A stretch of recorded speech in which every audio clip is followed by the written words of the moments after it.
स्वागत है दोस्तों आपका श्री सुंदरम एकेडमी के इस प्लेटफॉर्म पर, जहां हम लोग बात कर रहे हैं मध्य प्रदेश लोक सेवा आयोग प्रारंभिक परीक्षा के प्रश्नों की। वो प्रश्न जो इस बार सबसे अधिक संभावित हैं, वो प्रश्न जो इस समय किसी न किसी वजह से चर्चित में रहे हैं, वो प्रश्न जो अक्सर परीक्षाओं में पूछे जाते हैं, उन प्रश्नों की चर्चा हम लोग कर रहे हैं एक टेस्ट सीरीज के माध्यम से। इस टेस्ट सीरीज का नाम है अभय टेस्ट सीरीज। तो अभय टेस्ट सीरीज सेकंड 10 प्रश्न पत्रों के क्रमांक में दूसरे नंबर की टेस्ट सीरीज है बी सेट, जिसकी चर्चा हम लोग करेंगे। आज हमने इस टेस्ट सीरीज के 100 प्रश्नों में से 33 प्रश्नों को लिया है, प्रथम 33 प्रश्न। इसके बाद इसके 2 वीडियो और आएंगे जिसमें 33-34 करके 100 प्रश्नों को हम लोग पूरा करेंगे।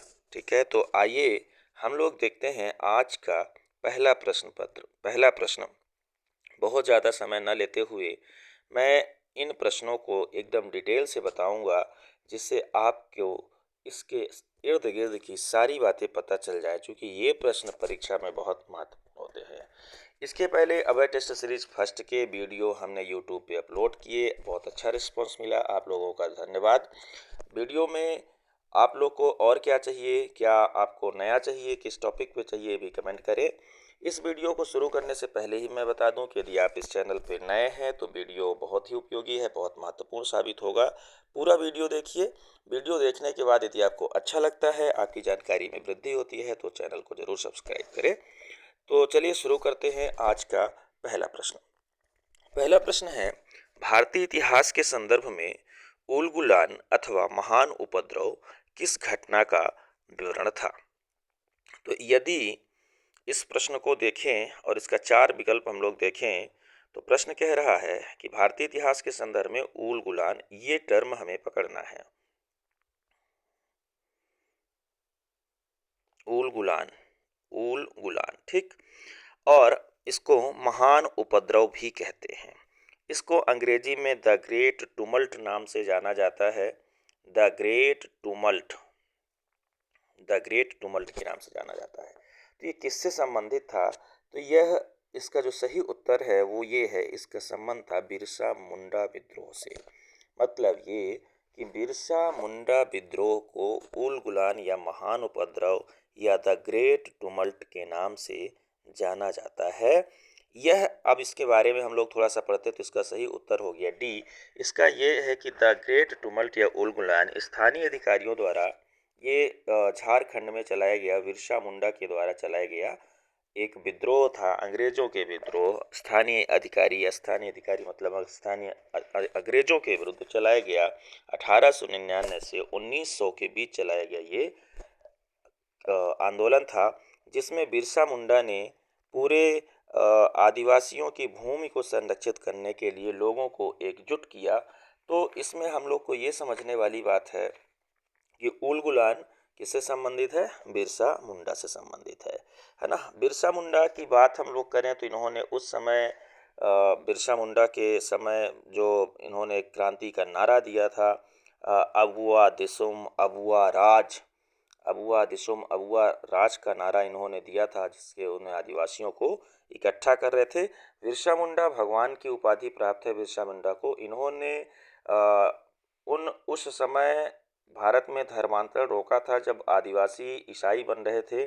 तो उस समय इनको लगा कि एकजुट करने के लिए हमें अपने आदिवासियों भाई को किसी एक भगवान की पूजा करने के लिए कहना चाहिए।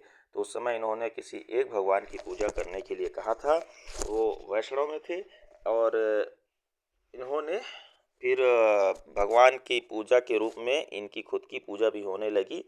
तो थोड़ा सा हम लोग यदि बात करें बिरसा मुंडा की, तो भगवान बिरसा मुंडा का जो जन्म है वो उलिहातू जिला रांची में हुआ था। उलिहातू, कभी आपसे यह भी पूछ सकता है कि उलिहातू किसका जन्म स्थल है, किस आदिवासी नेता का जन्म स्थल है? तो ये इनका है। ठीक है, 15 नवंबर 1875 को जन्मे और 9 जून 1900 को मात्र 24 साल की उम्र में इनका देहांत भी हो गया। 24 साल की उम्र में इनको मतलब इनकी मृत्यु हो गई।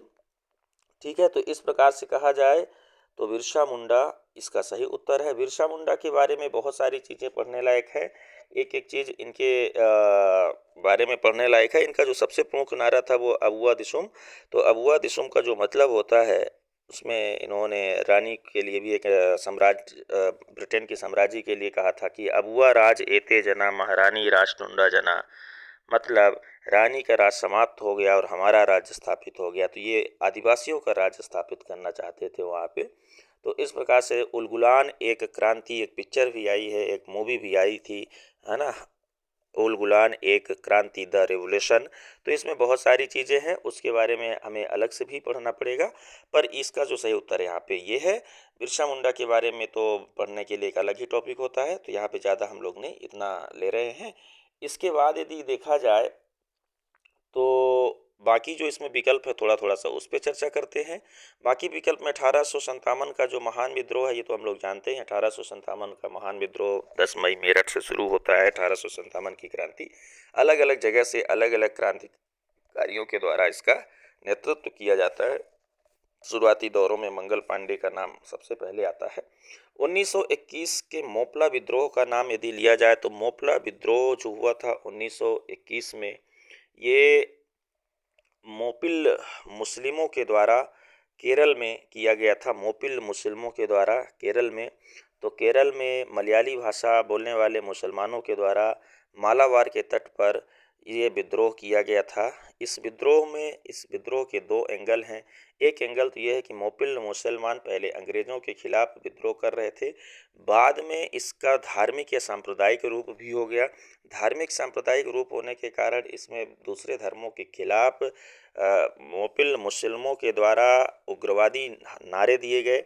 जिसमें इस विद्रोह की बात करें तो शुरू में गांधी जी ने भी सपोर्ट किया था, और गांधी जी बाद में वापस लौट आए या गांधी जी से आउट हो गए। उसका रीज़न ये था कि ये बाद में हिंसक हो गया। तो मोपिल या मापिल मलयाली भाषी मलयालम में मतलब केरल में रहने वाले मालाबार तट पर निवास करने वाले मुस्लिम थे, और इस समुदाय के बहुत सारे लोगों ने उग्रवादी हिंसा किया। इस विद्रोह में अंग्रेज़ों के खिलाफ तो किया ही, पर स्थानीय व्यापारियों के खिलाफ भी ये विद्रोह था। स्थानीय व्यापारी जो थे वो वहाँ के मूल व्यापारी थे, और मालाबार तट पर जिसके खिलाफ ये दोनों के बीच संघर्ष हुए। तो इसमें ये एक पक्ष है कि ये गांधी जी शामिल थे, और गांधी जी बाद में जब हिंसक हो गया तो उससे ये वापस हो गए। मतलब गांधी जी ने इस आंदोलन का फिर बाद में सपोर्ट नहीं किया, अपने आप को दूर कर लिया। ठीक है, तो काश्तकारों का या व्यापारियों का विद्रोह था इसमें। ठीक है, यदि हम लोग बात करें 1859-60 के नील विद्रोह की, तो जैसा कि हम लोग जानते हैं कि नील विद्रोह नील बागानों के खिलाफ किया गया विद्रोह था। इसमें नील की खेती ये भी दक्षिण में हुआ। दक्षिण में मुख्य रूप से नंबूदरी ब्राह्मण इसमें शामिल थे। तो कुल मिला के ये नील विद्रोह जो है तो 1859-60 में बागान मालिकों के खिलाफ हुआ था। बागान मालिकों के खिलाफ हुआ ये विद्रोह है नील विद्रोह के बारे में भी बहुत सारी चीज़ें हैं, और इसको यदि हम लोग देखें तो नील विद्रोह में नील की खेती बहुत इम्पोर्टेंट है, और मुख्य मुद्दा है हमारे भारत में नील की खेती जो है तो अंग्रेज़ ज़बरदस्ती किसानों से करवाना चाहते थे, जिसके कारण उनको बहुत सारी नुकसान होता था। तो मुख्य रूप से यह जो विद्रोह है वो कहाँ हुआ था? बंगाल में हुआ था नील विद्रोह। तो बंगाल में से शुरू हुआ, पर ये केवल बंगाल में नहीं था, पूरे भारत में हुआ, भारत में चला। पर जो 1859-60 की बात है वो बंगाल में शुरू हुआ था। यहाँ के किसानों से ज़बरदस्ती नील की खेती कराई जाती थी। नील कारखानों के लिए, कपड़े कारखाने के लिए नील रंग की ज़रूरत होती थी, जिससे अंग्रेज ज़बरदस्ती इसमें कराते थे। उसके विद्रोह में नील के किसान जो हैं इकट्ठा हुए और नील विद्रोह शुरू कर दिए। इसमें से जो बंगाल का नादिया ज़िला है वो बहुत इम्पोर्टेंट है ना। इसके निवारण के लिए इंडिगो आयोग का भी गठन करना पड़ा। इंडिगो आयोग, तो कभी आपसे प्रश्न पूछे कि इंडिगो आयोग का संबंध किससे है, तो वह नील विद्रोह से है। ठीक है, तो ठीक है, ये था आपका पहला प्रश्न। पहले प्रश्न के सभी विकल्पों पर हमने विस्तार से चर्चा की। अब हम लोग चलते हैं दूसरे प्रश्न की ओर। प्रश्न नंबर 2 कह रहा है कि निम्नलिखित में से कौन सा व्यक्तित्व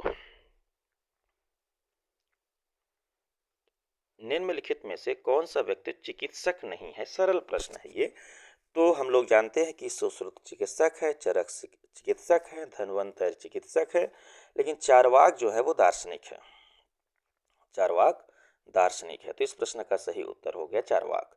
चार्वाक दार्शनिक है। चार्वाक ने चार्वाक दर्शन की स्थापना की है। चार्वाक दर्शन को हम लोग जानते हैं कि भारत में एक भौतिकवादी दर्शन है। इसके जो आदि संस्थापक हैं या चार्वाक के जो गुरु हैं वो देव गुरु बृहस्पताचार्य हैं। तो बृहस्पताचार्य के दर्शन पर आधारित चार्वाक दर्शन है। तो कभी आपसे पूछ ले कि चार्वाक दर्शन किस पर आधारित है, तो वो बृहस्पताचार्य के दर्शन पर आधारित है। बृहस्पताचार्य सूत्र पर आधारित है, ये दार्शनिक है। अब थोड़ी सी हम बात करते हैं सुश्रुत की।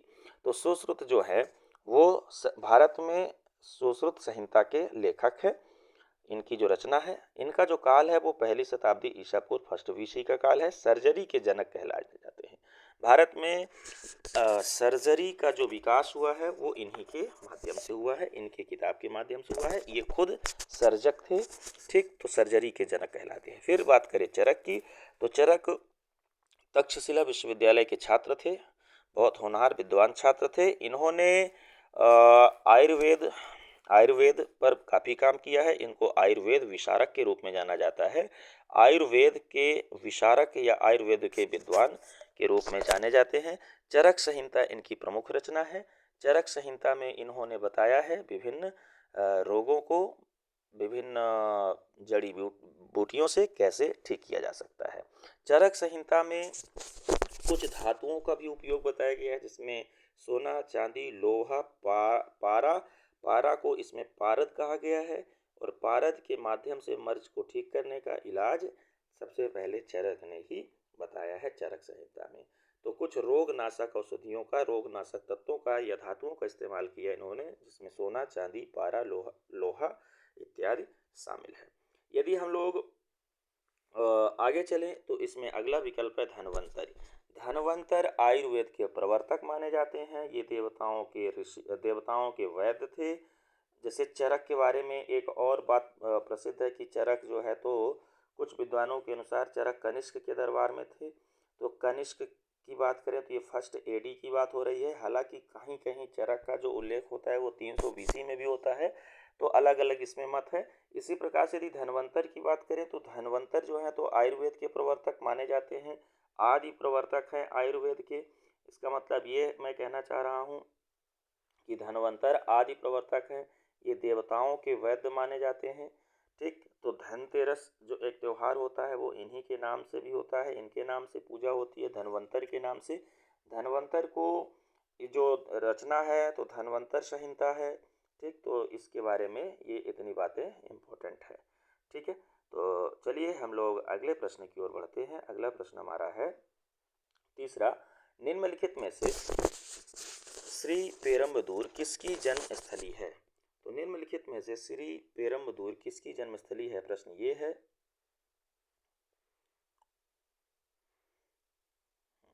पेरम्बदूर किसकी रचना है? श्री पेरम्बदूर किसकी रचना नहीं, सॉरी, जन्म स्थली है। किसकी जन्म स्थली है? तो श्री पेरम्बदूर जो है, तो इसका जो सही उत्तर है श्री रामा अनुजाचार्य। ये श्री रामा अनुजाचार्य की जन्मस्थली है। काफ़ी चर्चित रहे हैं श्री रामा अनुजाचार्य, शंकराचार्य, ये दो महान विभूति काफ़ी चर्चित रहे हैं। 2023 में इनकी कई मूर्तियां बनाई गई हैं, इसलिए इनसे प्रश्न बनना स्वाभाविक है, बन सकता है। तो श्री रामानुजाचार्य के बारे में बात करें तो श्री रामानुजाचार्य का जो दर्शन है, एक दार्शनिक है, ठीक। इनका जो दर्शन है वो विशिष्ट द्वैतवाद है। विशिष्टाद्वैतवाद मतलब विशिष्ट अद्वैतवाद, द्वैतवाद नहीं, विशिष्ट अद्वैतवाद, विशिष्टाद्वैतवाद इनका दर्शन है। इसके ये प्रवर्तक हैं। श्री रामानुजाचार्य के गुरु का नाम था यादव प्रकाश या यमुनाचार्य। यमुनाचार्य और यादव प्रकाश इनके गुरु थे। ये श्री रामानुजाचार्य की जो दर्शन है वो श्री भाष्य पर आधारित है, मतलब ये इनकी रचना है। इनका ये जो पेरम्बदूर नामक जन्म स्थल है, ये आपका कर्नाटक, ये केरल में आएगा। थोड़ा सा इसको चेक करना है, चेक करके आप लोग देखिएगा कि किस राज्य में आता है।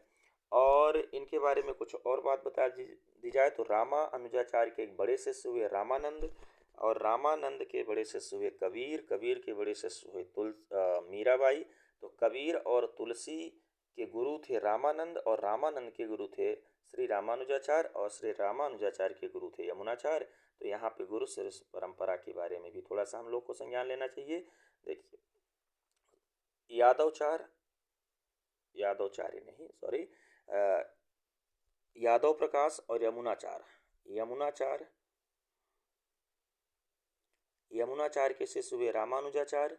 रामानुजाचार्य के दो प्रसिद्ध शिष्य हुए, जिसमें से रामानुजाचार्य के एक प्रसिद्ध शिष्य हुए रामानंद। रामानंद भारत में राम मार्ग के सबसे बड़े शिष्य हैं वैष्णव में। रामानंद के दो शिष्य हुए, जिसमें से एक है तुलसी और दूसरे हैं कबीर। कबीर के शिष्य हुई मीराबाई। ठीक, तो ये थोड़ा सा क्रम या फ्लो हमें याद रखना है। अगले विकल्पों पर चलें, अगले विकल्पों पर चलें तो हम लोग देखते हैं इसमें माधवाचार भी एक विकल्प है। माधवाचार, माधवाचार, तो श्री माधवाचार्य, श्री माधवाचार्य द्वैतवाद या ब्रह्म द्वैतवाद के संस्थापक हैं। अच्छा, द्वैतवाद का मतलब ये दो सत्ता मानते हैं, अद्वैतवाद का मतलब होता है एक सत्ता को मानना। ठीक, तो ये द्वैतवाद के संस्थापक हैं। इनका द्वैतवाद ब्रह्म द्वैतवाद कहलाता है, जो सद वैष्णव के अंतर्गत आता है। तो कभी सद वैष्णव भी पूछ ले तो ये इसमें माधवाचार्य आते हैं। माधवाचार्य का जो जन्म हुआ वो उडुपी कर्नाटक में हुआ। ये कर्नाटक के थे। आनंद तीर्थ या स्थित प्रज्ञ या पूर्व प्रज्ञ भी इनका नाम है। तो इनको आनंद तीर्थ भी कहा जाता है या पूर्व प्रज्ञ भी कहा जाता है, यह भी याद रखा जाए। इसको माधवाचार्य को। इसके बाद हम लोग आते हैं तो एक विकल्प है वल्लभाचार्य। वल्लभाचार्य का जो दर्शन है वो है रुद्र संप्रदाय। रुद्र संप्रदाय के ये संस्थापक हैं वल्लभाचार्य।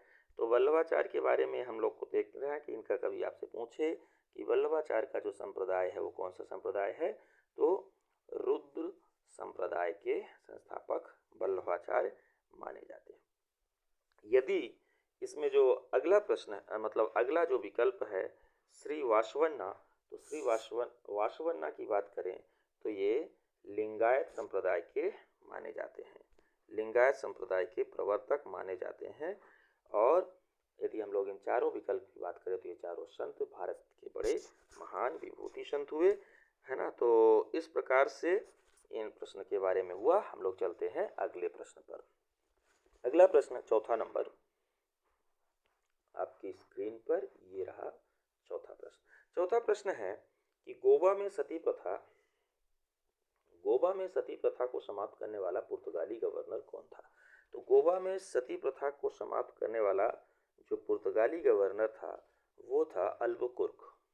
इसका जो सही उत्तर है वो है अल्बुकुर्क। अल्बुकुर्क ही वो व्यक्ति था जिसने गोवा में सती प्रथा को समाप्त किया। चलिए, इससे संबंधित बहुत सारे फैक्ट हैं, उनको हम लोग देखते हैं। क्या क्या फैक्ट हैं, क्या क्या बातें हैं इसमें। अल्बुकुर्क की बात करें, अल्मीडा की बात करें, कब्राल की बात करें, तो ये चारों जो है तो पुर्तगाली गवर्नर थे। अल्बुकुर्क, अल्मीडा, कब्राल, डी ब्रेटेंचा, ये चारों बड़े ही महान, बड़े ही महान का मतलब बड़े ही प्रखर पुर्तगाली गवर्नर थे। इनके बारे में थोड़ी थोड़ी हम लोग बात करेंगे। यदि हम लोग अल्बुकुर्क की बात करें तो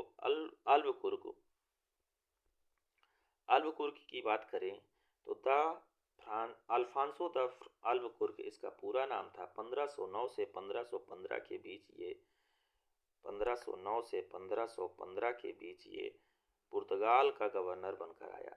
पुर्तगाल का गवर्नर, पुर्तगाल कंपनी का, पुर्तगालीज कंपनी का गवर्नर बनकर के भारत आया। इसके पहले 1505 से 1509 तक अल्मीडा, 1505 से 1509 तक अल्मीडा यहाँ का गवर्नर था। अल्मीडा फ्रांसिसो डी अल्मीडा पूरा इसका नाम है। यह कंपनी का पहला वायसराय था जो भारत भेजा गया। कबराल और डी ब्रगेंजा भी इसके गवर्नर थे।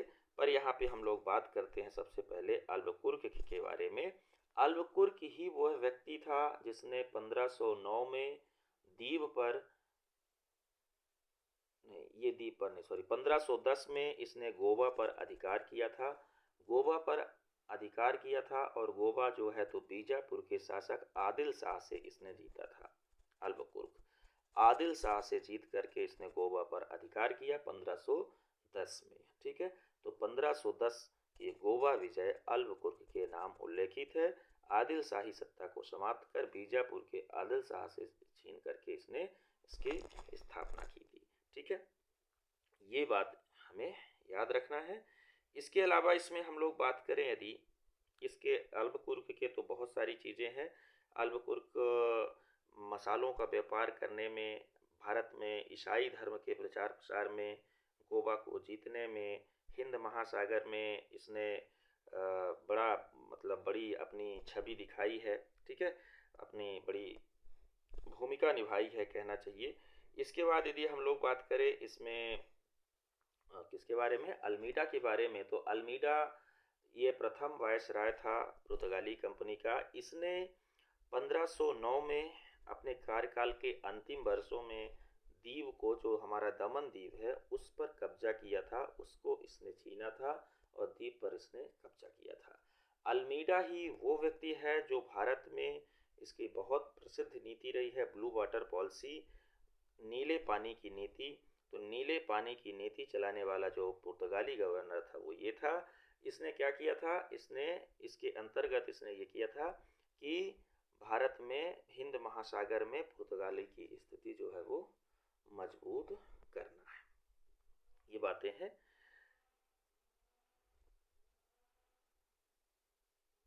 ठीक है, तो इसके आगे हम लोग चले तो कबराल और डी ब्रिगेंजा भी है। इनके बारे में यहाँ पे नहीं, विस्तार से फिर कभी चर्चा होगी। फिलहाल हम लोग आगे बढ़ते हैं। तो अगला प्रश्न है, भारत में कितने राज्यों की सीमा बंगाल की खाड़ी से लगती है? भारत में कितने राज्यों की सीमा बंगाल की खाड़ी से लगती है? तो इसका जो सही उत्तर है, पहले इसमें हम चारों विकल्प खोलते हैं, थोड़ा सा ज़्यादा जूम है, इसको ऐसे करते हैं। भारत में कितने राज्यों की सीमा बंगाल की खाड़ी से लगती है? तो भारत के बंगाल की खाड़ी से राज्यों की सीमा पूछें तो 4 राज्य हैं जिनकी सीमा लगती है कहाँ से, बंगाल की खाड़ी से। कौन कौन से राज्य हैं, ऊपर से नीचे या नीचे से ऊपर कहीं भी देखते हैं हम लोग, तो तमिलनाडु, फिर आंध्र प्रदेश, फिर उड़ीसा, फिर आपका वेस्ट बंगाल। यदि हम लोग इसको उन द्वीपों को छोड़ दें जो हिंद महासागर या बंगाल की खाड़ी में धंसे हुए हैं, दो उसमें आते हैं हमारे जो केंद्र शासित प्रदेश हैं, उनको यदि छोड़ दें तो 4 राज्य हैं जिनकी सीमा हमारी बंगाल की खाड़ी से लगती है, और 5 राज्य ऐसे हैं जिनकी सीमा हमारी किससे लगती है, अरब सागर से लगती है। 5 राज्य कौन कौन से हैं, गुजरात, महाराष्ट्र, गोवा, कर्नाटक और केरल। ठीक, तो कुल 9 राज्य ऐसे हैं, कुल 9 राज्य ऐसे हैं जो तटीय हैं। यदि हम लोग भारत के मूल भूभाग की बात करें, मूल भूभाग की बात करें तो 5 इधर से, 4 इधर से तटीय हैं। ठीक, तो 9 राज्य ऐसे हैं जो तटीय हैं। लेकिन इसमें हम लोग थोड़ा सा केंद्र शासित प्रदेशों को भी जोड़ते हुए बात करेंगे। तो केंद्र शासित प्रदेशों की भी यदि बात कर लें तो इधर साइड एक बंगाल की खाड़ी में हमारा अंडमान निकोबार द्वीप है। अंडमान निकोबार द्वीप समूह भी इसमें आएगा। तो अंडमान निकोबार द्वीप समूह, और हमारा यहाँ पर एक पुडुचेरी का हिस्सा है, तो पुडुचेरी भी इस हिस्से में शामिल होगा, इसको भी ध्यान रखा जाए। ठीक, और यदि इधर की बात करें तो अरब सागर में इधर हमारा लक्षद्वीप जो है वो भी शामिल होगा, और यहाँ जो द्वीप हमारे दमन द्वीप है, और इधर जो हमारा दादरा नगर हवेली है वो भी इसमें शामिल हो जाएगा। ठीक है, तो दमन द्वीप, दादरा नगर हवेली और यहाँ पे हम लोग जानते हैं कि पुडुचेरी का एक हिस्सा इधर भी है, तो वो पुडुचेरी का हिस्सा भी अरब सागर से आ जाएगा। तो पुडुचेरी एक ऐसा केंद्र शासित प्रदेश है जिसका एक हिस्सा बंगाल की खाड़ी की तरफ है और उसके एक हिस्सा का एक भाग जो है वो अरब सागर में भी है। ये बात हमें ध्यान रखनी है, ठीक है। तो इस प्रश्न में इतना ही। चलते हैं हम लोग अगले प्रश्न की ओर। हमारा अगला प्रश्न छठा प्रश्न है कि भारतीय पदाधिकारियों के प्रोटोकॉल के अनुसार निम्नलिखित में से सबसे उच्च वरीयता पर कौन आता है।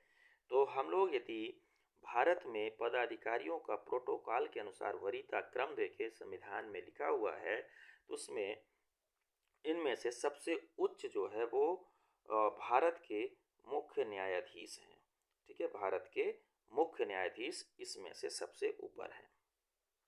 अब देखते हैं कौन कौन से इस पे पहले नंबर पे आता है, कौन दूसरे नंबर पे आता है। थोड़ा सा इस पे हम लोग बात करते हैं।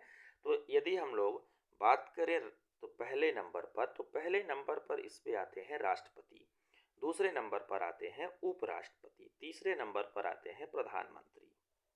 ये तीसरे नंबर तक हो गया प्रधानमंत्री का। चौथे नंबर पर आते हैं इसमें अपने अपने राज्यों के राज्यपाल। चौथे नंबर पर आते हैं अपने अपने राज्यों में राज्यों के राज्यपाल।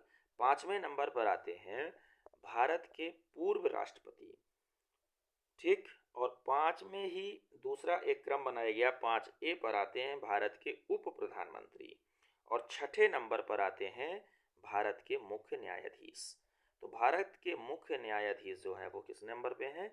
छठे नंबर पे। पहले नंबर पे राष्ट्रपति, दूसरे पे उपराष्ट्रपति, तीसरे पे प्रधानमंत्री, चौथे पे अपने अपने राज्यों के राज्यपाल, पांचवें में पूर्व उपराष्ट्रपति, 5A में उप प्रधानमंत्री और छठ में भारत के मुख्य न्यायाधीश। भारत के मुख्य न्यायाधीश और लोकसभा के अध्यक्ष एक साथ छठे नंबर पर हैं। तो छठे नंबर पर हैं लोकसभा के अध्यक्ष और भारत के न्यायाधीश एक साथ।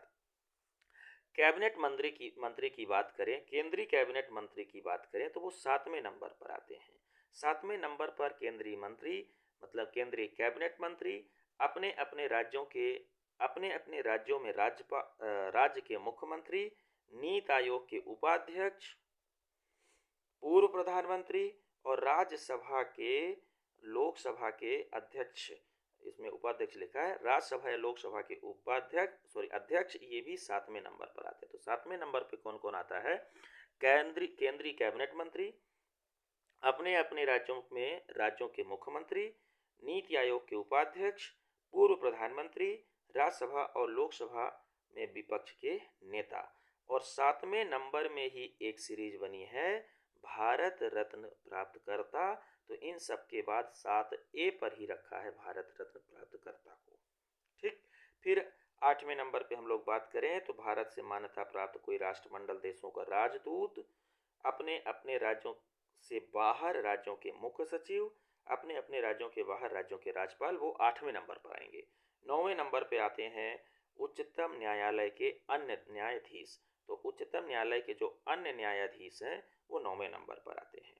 9A में आते हैं, 10 तक बताऊंगा मैं आपको, है तो ये बहुत लंबा। 9A में आते हैं संघ लोक सेवा आयोग के अध्यक्ष, मुख्य चुनाव आयुक्त और भारत के नियंत्रक एवं महालेखा परीक्षा अर्थात कैग।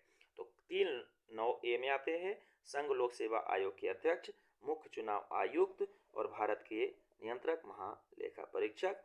10वें नंबर पर आते हैं राज्य के उपसभापति और राज्यसभा के उपाध्यक्ष, राज्यों के उप मुख्यमंत्री, ये 10वें नंबर पर आते हैं, ठीक। तो ये था इसमें सीरीज, अर्थात भारत का जो पहला नागरिक है वो राष्ट्रपति है इस सीरीज के हिसाब से भी, ठीक है। चलते हैं हम लोग अगले प्रश्न की ओर। छठा प्रश्न था। अब हम लोग आते हैं 7वें प्रश्न की ओर। तो 7वां प्रश्न हमारा कह रहा है, निम्नलिखित में से किसे सह्याद्री पर्वतमाला भी कहा जाता है? निम्नलिखित में से किसे सह्याद्री पर्वतमाला भी कहा जाता है? तो सह्याद्री पर्वतमाला इसमें कहा जाता है किसको? पश्चिमी घाट को। पश्चिमी घाट को ही सह्याद्री के नाम से भी जाना जाता है, ठीक है। तो सह्याद्री इसको कहते हैं, इसका जो हिस्सा है सह्याद्री, इसको मुख्य रूप से महाराष्ट्र में सह्याद्री पहाड़ियों के हैं उनके नाम पे सह्याद्री कहा जाता है। तो महाराष्ट्र में इसको, जैसे हम लोग यदि बात करें अपने पश्चिमी घाट की, तो पश्चिमी घाट हमारा इस प्रकार से, यहाँ से देखेंगे इस प्रकार से ये चलता है, ये गुजरात है ना, ऐसे ऐसे हो जाता है। ठीक, तो ये पश्चिमी घाट हमारा है, तो यहाँ पे इसको कहा जाता है सह्याद्री। इसके अलावा यदि हम लोग बात करें तो तमिलनाडु में और कर्नाटक में, यदि आगे बढ़ते बढ़ते इसको नीलगिरी पहाड़ी के नाम से जाना जाता है। केरला में जब आएंगे तो इसको अन्ना मलाई या कार्डमम या इलायची श्रेणी के नाम से जाना जाता है। तो हमारा जो इसकी जो पहाड़ियाँ हैं, तो यहाँ सह्याद्री पहाड़ियाँ हैं, फिर इसके बाद इधर जो देखा जाए तो नीलगिरी पहाड़ियाँ हैं, और नीचे देखा जाए तो यहाँ कैडावम या अन्नामलाई पहाड़ी है। पूर्वी पश्चिमी घाट की हम लोग बात करें तो हम लोग जानते हैं कि भारत के जैव विविधता हॉट स्पॉट में शामिल है। पश्चिमी घाट की ही सबसे ऊंची चोटी जो है तो वो अन्नामुड़ी है। अन्नामुड़ी केरल में 2695 मीटर और 8842 फीट ऊंचाई अन्नामुड़ी इधर इस घाट की सबसे ऊंची चोटी होती है। ठीक, इसके अलावा हम लोग थोड़ा सा अन्य विकल्पों पर यदि बात करें, अच्छा, पश्चिमी घाट में ही 3 दर्रे, थाल घाट, पाल घाट और भोर घाट स्थित है, इसको भी याद रखा जाए। पूर्वी घाट की हम लोग बात करें तो पूर्वी घाट भारत में पूरब की तरफ, ये आपका इधर तमिलनाडु से लेकर के इधर पश्चिम बंगाल तक का हिस्सा जो है वो पूर्वी घाट का हिस्सा है। पूर्वी घाट की जो औसत ऊंचाई है वो 600 मीटर है। 600 मीटर है। यहाँ की जो सबसे, ये कई भागों में बटा हुआ है, ये भी यहाँ की जो सबसे ऊंची चोटी है वो है जिनधागड़ा चोटी। जिनधागड़ा चोटी यहाँ की सबसे ऊंची चोटी है, जिसको कई बार सिम्बावा कोंडा भी कहा जाता है, कई बार आर्मा कोंडा भी कहा जाता है। तो जिनधागड़ा की चोटी इधर सबसे ऊंची 1690 मीटर की ऊंचाई की सबसे ऊंची चोटी है। ठीक है, इसके अलावा हम इसमें आते हैं, एक शिवालिक पहाड़ी है। तो शिवालिक पहाड़ी का नाम शिव की जटाओं के नाम पर इसका नाम शिवालिक पहाड़ी पड़ा है। ये बाह्य हिमालय का हिस्सा है। यह सिंधु से लेकर के ब्रह्मपुत्र तक इस प्रकार से फैला हुआ है। तो शिवालिक पहाड़ियाँ जो है वो बाह्य या आउटर हिमालय का हिस्सा बनाती हैं। भारत में इनका जो विस्तार है, इधर सिंधु मतलब ये कश्मीर लद्दाख से होते हुए इधर ब्रह्मपुत्र नदी के किनारे किनारे इस प्रकार से फैला हुआ है। ब्रह्मपुत्र नदी के उद्गम स्थल तक ये फैला हुआ है। इसके बाद बृहद हिमालय की इसमें हम लोग बात करें तो बृहद हिमालय का जो विस्तार है वो पश्चिम में इधर नंगा पर्वत से लेकर के उधर पूरब में नामचा पर्वत तक एक विस्तृत बहुत लंबी श्रृंखला है बृहद हिमालय। इसमें बहुत सारी चीज़ें आती हैं। तो नामचा पर्वत तिब्बत श्रेणी के अंतर्गत आता है। नंगा पर्वत जो है हमारा ये बृहद हिमालय की सबसे पूर्वी चोटी है। विश्व की 10 सबसे बड़ी चोटियाँ इसी बृहद हिमालय का हिस्सा होती हैं। इसी बृहद हिमालय में आपका माउंट एवरेस्ट स्थित है। इसी बृहद हिमालय में कंचनजंगा स्थित है। इसी में धौलागिरी, मकालू, अन्नपूर्णा, ये सब इसमें स्थित है बृहद हिमालय। तो बृहद हिमालय जिसको हिमाद्री हिमालय भी कहा जाता है, याद रखना है। जैसे उसको सह्याद्री कहा जाता है पश्चिमी घाट को, ऐसे इसको हिमाद्री हिमालय कहा जाता है। काफ़ी विस्तृत है ना। तो आप लोग को हमें कमेंट करके बताना है कि बृहद हिमालय पर स्थित एवरेस्ट माउंटेन, एवरेस्ट की ऊंचाई कितनी है। इसमें 2-3 फैक्ट हैं, कुछ वो मैं आपको शेयर करता हूँ। जैसे बृहद हिमालय में सब दुनिया की सबसे ऊंची चोटी स्थित है ना। उसी प्रकार से हमारे भारत की सबसे ऊंची चोटी जो है वो K2 या गाडविन ऑस्टिन स्थित है। पर ये बृहद हिमालय पर नहीं है, ये ट्रांस हिमालय पर है। जो हिमालय का हिस्सा नहीं है वो काराकोरम पर है, काराकोरम सीरीज। तो काराकोरम, लद्दाख, जास्कर, ये 3 सीरीज ऐसी हैं जो हिमालय का हिस्सा नहीं है। तो K2, लेकिन ऊंचाई की दृष्टि से K2 हमारे भारत की सबसे ऊंची चोटी है। कई बार इसको पाकिस्तान के साथ विवादित माना जाता है, पर हम इसको पाकिस्तान के साथ विवादित नहीं मानेंगे। इसके बाद यदि हम लोग देखें तो कंचनजंगा जो है वो हमारे भारत में स्थित भारत की सबसे ऊंची चोटी है। ठीक है, तो ये ऐसे कुछ भी फैक्ट है। जैसे हम लोग बात करें K2 की ऊंचाई, तो K2 की ऊंचाई है 8611 मीटर। ठीक है, और बाकी कंचनजंगा की कितनी ऊंचाई है ये आपको हमें कमेंट करके बताना है। इस प्रकार से इस प्रश्न से हम लोग थोड़ा सा अब आगे बढ़ते हैं। अगला प्रश्न है कि विश्व में हीरे का सबसे बड़ा व्यापार केंद्र, उत्पादन नहीं पूछा है, खदान नहीं पूछी है, सबसे बड़ा व्यापार केंद्र कौन सा है? तो हीरे का जो सबसे बड़ा व्यापार केंद्र है वो है आपका एंटवर्प। एंटवर्प एंटवर्प बेल्जियम में है, बेल्जियम में स्थित है ये। बेल्जियम का एक शहर है जो हीरे के व्यापार के लिए जाना जाता है। मतलब हीरे का सबसे बड़ा जो व्यापार केंद्र है वो यहाँ स्थित है। हीरा उद्योग के लिए और ललित कलाओं की विरासत के लिए ये शहर जाना जाता है, बेल्जियम का। ठीक है, तो हम लोग यदि बेल्जियम की स्थिति देखेंगे तो ये आपका इंग्लैंड हुआ, ये इधर नॉर्थ सी हुआ, और ये आपका ब्रुसेल्स बेल्जियम हुआ, है ना। और बेल्जियम में यहाँ पर आपका क्या है, ये डॉफ जल संधि है, ये इंग्लिश चैनल है, और यहाँ पे आपका स्थित है आपका ये एंटवर्प। ठीक है, इसके बाद आते हैं कुछ और विकल्पों पर, जिसमें हमें ये देखना है कि किम्बरले किस लिए प्रसिद्ध है। तो हम लोग जानते हैं कि किम्बरले दक्षिण अफ्रीका में एक शहर है ना। जैसे डरबन भी दक्षिण अफ्रीका में एक शहर है। तो किम्बरले जो है ये सबसे बड़ी हीरे की खदान है। विश्व में सबसे बड़ी हीरे की जो खदान है वो किम्बरले में है, जिसको बिग होल के नाम से भी जाना जाता है, बिग होल। इस खदान का आकार इतना बड़ा है, इतना बड़ा है कि यह आपको सैटेलाइट से भी देखा जा सकता है, अंतरिक्ष से भी दिखाई देती है। तो ये हीरे की दुनिया की सबसे बड़ी खदान यहाँ है। मनुष्यों द्वारा बनाया गया यह वो जगह है जिसको अंतरिक्ष से देखा जा सकता है। ठीक है, क्लियर। ठीक है, इसमें यदि हम लोग पेरिस की बात करें तो पेरिस जो है तो हम लोग जानते हैं कि एफिल टावर के लिए फेमस है, एफिल टावर के लिए फेमस है। यदि हम लोग खनिजों की बात करें पेरिस को, तो यहाँ पर एक खनिज पाया जाता है ल्यूटेटियम, मतलब ल्यूटेटियम लाइम स्टोन। मतलब यहाँ का पेरिस का जो संगमरमर है, लाइम स्टोन है, वो काफ़ी प्रसिद्ध है, संगमरमर। ठीक है, डरबन की बात करें तो डरबन जो है साउथ अफ्रीका में एक महत्वपूर्ण शहर है। यहाँ जो है तो खनिज पदार्थ तो बहुत सारे है ही हैं, लेकिन ये विश्व में एक्वेरियम के लिए जाना जाता है। उसाका एक्वेरियम यहाँ का जो सबसे बड़ा एक्वेरियम है उसके लिए ये जाना जाता है। ठीक है, आइए हम लोग चलते हैं 9वें प्रश्न की ओर। 9वां प्रश्न है, नॉन बैंकिंग फाइनेंशियल इंस्टीट्यूट, ये हमारा 9वां प्रश्न है। नॉन बैंकिंग फाइनेंशियल इंस्टीट्यूट में निम्नलिखित में से कौन सा सम्मिलित नहीं है? तो नॉन बैंकिंग फाइनेंशियल इंस्टीट्यूट में BOI शामिल नहीं है। देखिए, बैंकिंग संस्थाओं के अंतर्गत एक नॉन वित्तीय संस्थाओं के अंतर्गत एक नॉन बैंकिंग और एक बैंकिंग दो प्रकार की संस्थाएं होती हैं।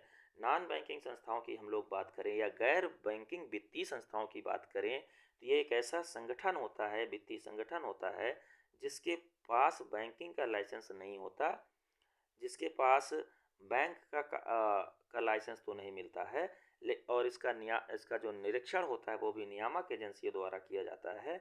लेकिन ये काम वित्तीय काम करती हैं, वित्त देने लेने का काम करती हैं। इनको हम लोग कहते हैं non banking financial institute. Bank का काम करते हुए भी बैंकिंग नहीं होती है, इनके पास बैंकिंग मतलब वित्तीय काम करते हुए भी बैंक का लाइसेंस नहीं होता है, उनको नॉन बैंकिंग वित्तीय संस्थाएं कहा जाता है। इसमें से BOI बैंक ऑफ इंडिया है, और बैंक ऑफ इंडिया मतलब बैंक ऑफ इंडिया जो है वो एक बैंक है, ना कि बैंकिंग संस्था है, ना कि नॉन बैंकिंग संस्था है। ठीक है, तो बैंक ऑफ इंडिया की स्थापना 1906 में मुंबई में हुई थी, मुंबई में 1906 में हुई थी। चलिए एक्जिम के बारे में देखते हैं। तो एक्जिम जो है भारत का एक्सपोर्ट इंपोर्ट, एक्जिम EXIM से बना हुआ है, एक्सपोर्ट इंपोर्ट बैंक है। ठीक है, इसको एक्सपोर्ट इंपोर्ट बैंक के नाम से जानते हैं। भारतीय निर्यात आयात बैंक के नाम से इसको जाना जाता है, और इसकी स्थापना जो हुई थी 1982 में हुई थी। ठीक है, तो एक्जिम की स्थापना 1982 में। इसके बाद हम लोग बात करें तो किसकी बात कर लें थोड़ा सा। 1982 में इसकी स्थापना हो गई, भारत सरकार के तहत ये संचालित बैंक है एक्जिम। ठीक है, इसको हमें याद रखना है। अब हम लोग थोड़ी सी बात करें इसकी सिडबी की। तो सिडबी जो है, सिडबी SIDIBI, ठीक है ना, जो सिडबी है इसकी स्थापना 2 अप्रैल 1990 को लखनऊ में हुई थी। इसका हेडक्वार्टर जो है, एक्सिम का हेडक्वार्टर मुंबई में है, सिडबी का जो हेडक्वार्टर है वो कहाँ है, लखनऊ में स्थित है। SIDBI small industrial development bank of India के नाम से जाना जाता है। Small industries development bank of India के नाम से जाना जाता है। 2 अप्रैल 1990 को इसको छोटे उद्योग मतलब MSME, लघु छोटे, है ना, उद्योगों के संवर्धन के लिए इसका गठन किया गया था। नाबार्ड की बात करें हम लोग, तो नाबार्ड हम लोग जानते हैं कि कृषि बैंक है। 12 जुलाई 1982 को इसकी स्थापना हुई मुंबई में। 12 जुलाई 1982 को नाबार्ड बना। नाबार्ड का जो काम है वो है राष्ट्रीय कृषि और ग्रामीण विकास बैंक, इसका जो हिंदी नाम है। राष्ट्रीय कृषि और ग्रामीण विकास बैंक भारत में क्षेत्रीय ग्रामीण बैंकों की एक शीर्ष सहकारी संस्था है, जो क्या करती है, नियामक का भी काम करती है, भारत के वित्त मंत्रालय के अधीन काम करती है और ग्रामीण क्षेत्र में कृषि विकास के लिए महत्वपूर्ण वित्तीय संसाधनों को उपलब्ध कराने में योगदान देती है। ठीक, तो नाबार्ड की स्थापना आपसे पूछा जा सकता है, तो 12 जुलाई 1982। सिडबी की स्थापना पूछे तो 2 अप्रैल 1990 और एक्सिम की स्थापना पूछे तो 1982। इनमें से सबका मुख्यालय जो है तो मुंबई में है, सिवाय किसका, आपका सिडबी का। सिडबी का जो मुख्यालय है वो कहाँ है, लखनऊ में है। ठीक है, तो आपसे पूछे कि नाबार्ड कैसा है, तो नाबार्ड एक वित्तीय संस्था है और ये बैंक है और एक नियामक संस्था भी है। ठीक है, चलते हैं हम लोग 10वें प्रश्न की ओर। हमारा 10वां प्रश्न है, सरकार निम्नलिखित में से किसे प्रोत्साहित करने के लिए मुद्रा का अवमूल्यन करती है। सरकार निम्नलिखित में से किसे प्रोत्साहित करने के लिए मुद्रा का अवमूल्यन करती है। तो सरकार जो है, देखिए मुद्रा का अवमूल्यन मुख्य टॉपिक है। सरकार निर्यात को बढ़ाने के लिए, किसको, निर्यात को बढ़ाने के लिए मुद्रा का अवमूल्यन। मुद्रा का अवमूल्यन है सरकारी प्रयासों के माध्यम से मुद्रा की कीमत को कम करना। खुद ही अपने मुद्रा की कीमत को सरकारें जब कम करती हैं तो उसको मुद्रा का अवमूल्यन कहा जाता है। मुद्रा के अवमूल्यन के कारण निर्यात बढ़ता है, एक्सपोर्ट बढ़ता है, क्योंकि हमारे पैसे की कीमत कम होती है तो हमारे यहाँ की जो वस्तुएं होती हैं वो ज़्यादा से ज़्यादा मंगाई जाती हैं। आयात जो होता है वो कम होता है, क्योंकि हमारे मुद्रा की कीमत जब कम हो जाती है तो क्रय शक्ति मुद्रा की हमारे कम होती है। अर्थात यदि विदेशी मुद्रा जैसे डॉलर के मुकाबले बात करें तो हमारी मुद्रा कमज़ोर हो जाती है, तो हम कोई भी चीज़ बाहर से कम मंगाएंगे क्योंकि वो डॉलर में मिलती है और हमारे पास डॉलर के मुकाबले कमज़ोर मुद्रा है, तो हम आयात कम करेंगे। तो आयात कम होता है और निर्यात क्या होता है, इससे निर्यात बढ़ता है। आयात निर्यात बढ़ने और आयात कम होने के कारण भुगतान संतुलन को मेंटेन किया जाता है। इसलिए मुद्रा अवमूल्यन का जो काम होता है वो भुगतान संतुलन को बैलेंस करना होता है, मेंटेन करना होता है। ठीक, मुद्रा का अवमूल्यन भारत में अब तक 3 बार हो चुका है सरकारी प्रयासों से। मुद्रा का अवमूल्यन अब तक सरकारी प्रयासों से 3 बार हो चुका है। एक बार 1949 में हुआ, एक बार 1960 में हुआ, एक बार 1991 में हुआ। तो आज़ादी के बाद ये 3 डेट है जिस समय सरकार को मुद्रा का अवमूल्यन करना पड़ा। ठीक है, ये आपसे प्रश्न पूछे जा सकते हैं। अगला प्रश्न है, त्वरण होता है।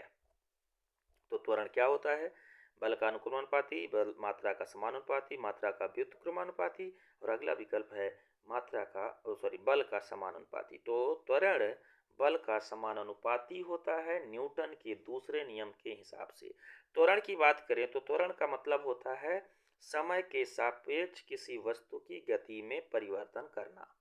समय के सापेक्ष किसी वस्तु की गति में या वेग में, सही शब्द वेग होगा, वेग में जो परिवर्तन किया जाता है उसको हम लोग कहते हैं त्वरण। और त्वरण होता है क्या, बल का समानुपाती।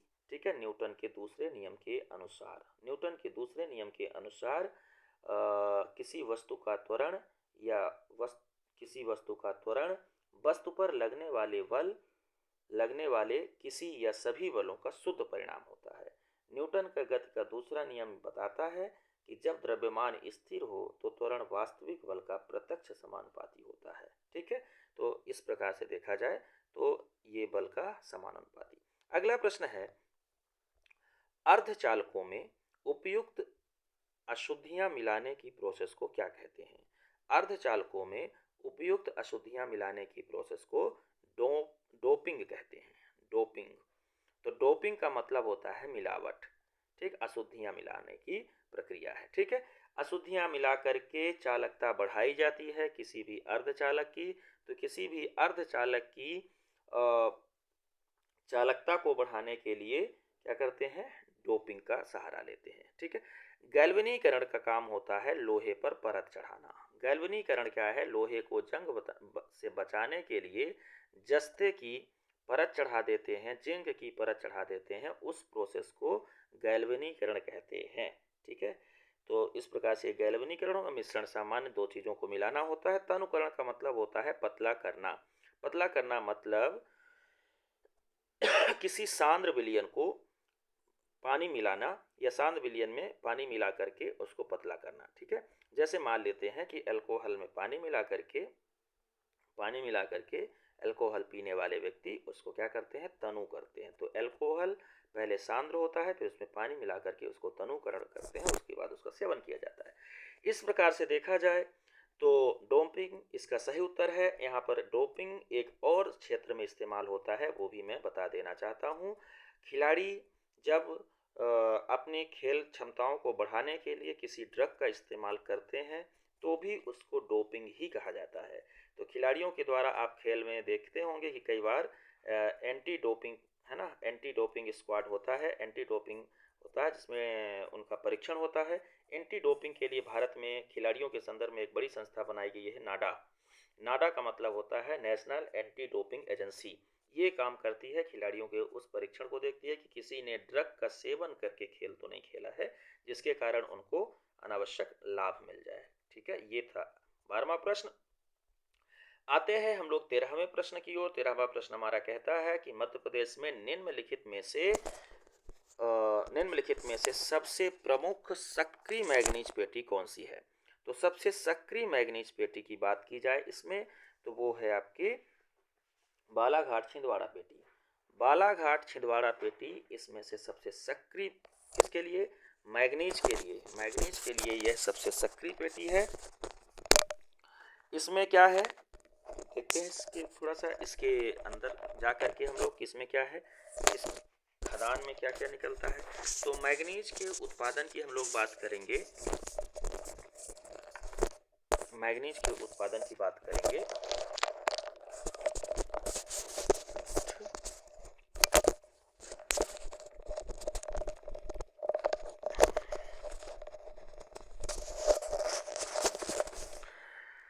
इसमें मैग्नीज के बारे में हम लोग बात करें। ये मैग्नीज पेटी वो जगह होती है जहाँ पे मैग्नीज का उत्पादन होता है ना। मैग्नीज एक तत्व है, इसका इस्तेमाल एक रसायन है, इसका इस्तेमाल कई क्षेत्रों में किया जाता है। इस्पात उद्योग में इसका सबसे ज़्यादा इस्तेमाल है। इस्पात उद्योग में इस्पात बनाने में काम आता है। तो बालाघाट छिंदवाड़ा पेटी जो है तो ये 209 किलोमीटर लंबी और लगभग 26 किलोमीटर चौड़ी पेटी है। मध्य प्रदेश में सबसे ज़्यादा मैग्नीज इसी पेटी से उत्पादित होता है। पूरे मध्य प्रदेश का मतलब इसमें लगभग 299 लाख टन जो मैग्नीज है इसमें संग्रहित है। 299 लाख टन मैग्नीज इसमें संग्रहित है। इसका जो उत्पादन के लिए यहाँ पे जो प्रसिद्ध स्थल है उसमें से मैं यदि बात करूँ तो बालाघाट में आपका छिंदवाड़ा में आपका काचीदाना, गोबरी, बधोना ये छिंदवाड़ा में है, जबकि तिरोड़ी, रमरमा ये जो है आपका बालाघाट में यहाँ की प्रमुख मैग्नीज उत्पादन के लिए पेटियां हैं। ठीक है, यदि मैग्नीज के बारे में हम लोग बात करें तो मध्य प्रदेश में सबसे ज़्यादा मैग्नीज उत्पादन होता है। मैग्नीज उत्पादन में मध्य प्रदेश पहले नंबर पर है भारत में पहले नंबर पर है। ठीक है, तो मध्य प्रदेश मैग्नीज के उत्पादन में पहले नंबर पर है। देश का महत्वपूर्ण स्थल है ये बालाघाट छिंदवाड़ा पेटी, है ना। मध्य प्रदेश में यदि हम लोग बात करें तो सबसे पहले जो है कटनी के गोसलपुर में मैग्नीज की खोज की गई। कटनी का गोसलपुर मैग्नीज की खोज के लिए जाना जाता है। भारत में, पूरे मध्य प्रदेश में नहीं बल्कि भारत में गोसलपुर में सबसे पहले, है ना। तो गोसलपुर सिहोरा 1880-1890 में यहाँ मैग्नीज की खदानें खोदी जा चुकी हैं, गोसलपुर में, सिहोरा में, जो कि कटनी जिले में आते हैं, ठीक है। तो कटनी भी एक महत्वपूर्ण फैक्ट है इसमें, कटनी पेटी। लेकिन सक्रिय पेटी अभी जो है सबसे वर्तमान में वो है बालाघाट छिंदवाड़ा पेटी। मैग्नीज के बारे में इतनी बातें, ठीक है। हम लोग बढ़ते हैं अगले प्रश्न की ओर। अगला प्रश्न हमारा है 14वां प्रश्न। वित्त वर्ष 2020-21 में प्रचलित कीमतों पर मध्य प्रदेश के सकल घरेलू उत्पाद में प्राथमिक क्षेत्र की हिस्सेदारी कितनी रही? तो वित्त वर्ष 2020-21 में प्रचलित कीमतों पर यदि हम लोग बात करें तो मध्य प्रदेश में जो मध्य प्रदेश के जीडीपी में प्राइमरी सेक्टर, कृषि सेक्टर का योगदान था वो लगभग 34.59% था। हालांकि कुछ सोर्स में इसका जो आंकड़ा है वो अलग भी मिलता है और वो आपको मैं यहीं पे बता देना चाहता हूँ कि वो लगभग 39% मिलता है, पर हिंदी ग्रंथ अकादमी की किताब में 34.59% लिखा हुआ है। किस कीमत पर? प्रचलित कीमत पर। प्रचलित कीमत पर ये लिखा है। स्थिर कीमतों पर ये लिखा हुआ है 36.82। तो स्थिर कीमत पर प्राइमरी सेक्टर का जो योगदान है वो 36.82 और जो प्रचलित कीमत है वो 34.59 लिखा हुआ है। इसी प्रकार से यदि हम लोग अन्य सेक्टर की बात करें तो जो हमारा टर्सरी सेक्टर है, टर्सरी सेक्टर का योगदान अर्थात सेवा क्षेत्र का योगदान 33.5% और हमारा जो सेकेंडरी सेक्टर है उसका योगदान लगभग 18% है, ठीक है। भारत की जीडीपी में इन्हीं सेक्टर की बात यदि हम लोग कर लें तो भारत की जीडीपी में प्राइमरी सेक्टर 2023 के आंकड़ों के अनुसार प्राइमरी सेक्टर का योगदान 20.19% है। सेकेंडरी सेक्टर का योगदान जो है 25.92% है और सर्विस सेक्टर या टर्सरी सेक्टर का योगदान लगभग 53.89% है। तो चाहे मध्य प्रदेश हो चाहे भारत हो, तीनों में जीडीपी में सबसे ज़्यादा योगदान सेवा क्षेत्र का है, ये हमें याद रखना है। चलते हैं हम लोग अगले प्रश्न की ओर। अगला प्रश्न हमारा होता है 15वां प्रश्न। 15वां प्रश्न है, निम्नलिखित में से कौन से क्षेत्र में भूकंप आने की संभावना सबसे ज़्यादा होती है? तो इस प्रश्न पर हम लोग बात करें। निम्नलिखित में से कौन से क्षेत्र में भूकंप आने की संभावना सबसे ज़्यादा होती है? तो यदि जो विकल्प हमारे पास हैं उस विकल्प में हम लोग बात करें तो गंगा ब्रह्मपुत्र घाटी जो है भूकंप के लिए सबसे ज़्यादा क्रूशियल है। गंगा ब्रह्मपुत्र घाटी की जो स्थिति है वो कहाँ है? हिमालय पेटी में है, हिमालय के पास है। और हम लोग जानते हैं कि इधर से यूरेशियन प्लेट, इधर से इंडियन प्लेट मिलती है। तो यूरेशियन और इंडियन प्लेट के जोड़ पर यह पेटी स्थित है, यह घाटी स्थित है, इसलिए यहाँ पे भूकंप आने की सबसे ज़्यादा संभावना रहती है। भारत में भूकंप की तीव्रता के आधार पर 4 जोन में बांटा गया है और ये चौथे जोन अर्थात सबसे तीव्र जोन में आती है, ठीक है। यहाँ भूकंप की तीव्रता जो है तो 9 भी हो सकती है, ठीक ना। रेक्टर स्केल पर 9 रेक्टर स्केल भी हो सकता है, ठीक है। तो ये सबसे ज़्यादा तीव्र है, ठीक। चलते हैं हम लोग अगले प्रश्न की ओर। अगला प्रश्न 16वां प्रश्न है हमारा। डॉक्टर राधाकृष्णन के बाद लगातार दूसरी बार उपराष्ट्रपति बनने वाले व्यक्ति कौन थे?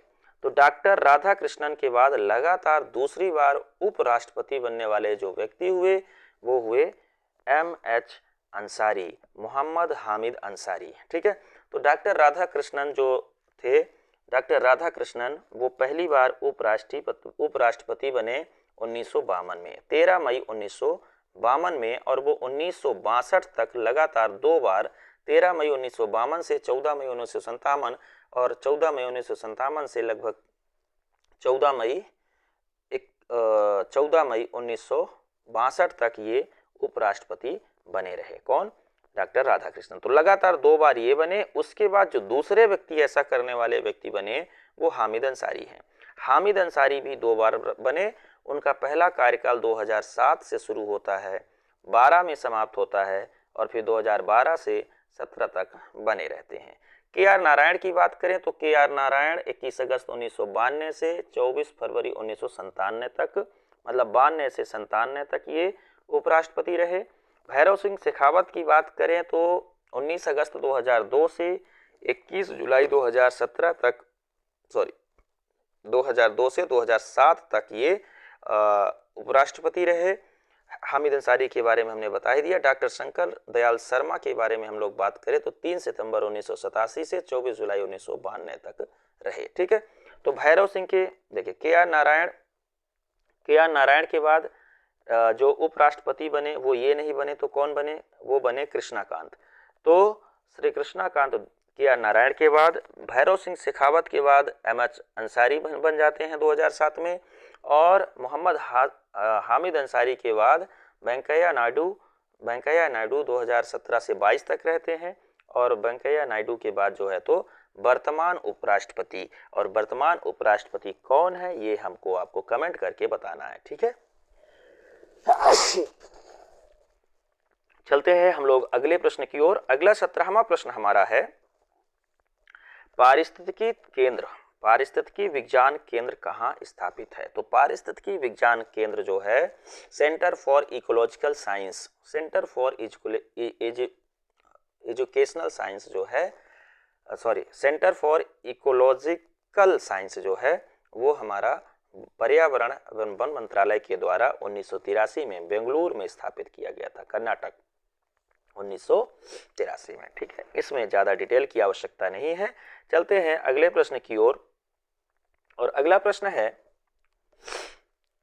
किस संयुक्त राष्ट्र पर्यावरण सम्मेलन को पृथ्वी शिखर सम्मेलन का नाम दिया गया?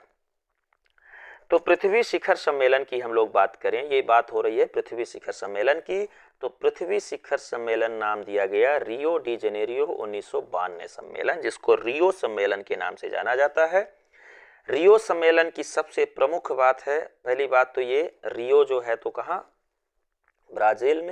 ब्राजील में स्थित है, एक शहर है जहाँ ये सम्मेलन हुआ 1992, 13 से लेकर 14 जून, 3 से लेकर के 14 जून के बीच, है ना, 1992। इसको इको 92 के नाम से भी जाना जाता है। पर्यावरण के क्षेत्र में इसमें सबसे उल्लेखनीय योगदान रहा इसका कि पर्यावरण के अगली पीढ़ी के लिए भी हो, इसके लिए बनाया गया एजेंडा 21।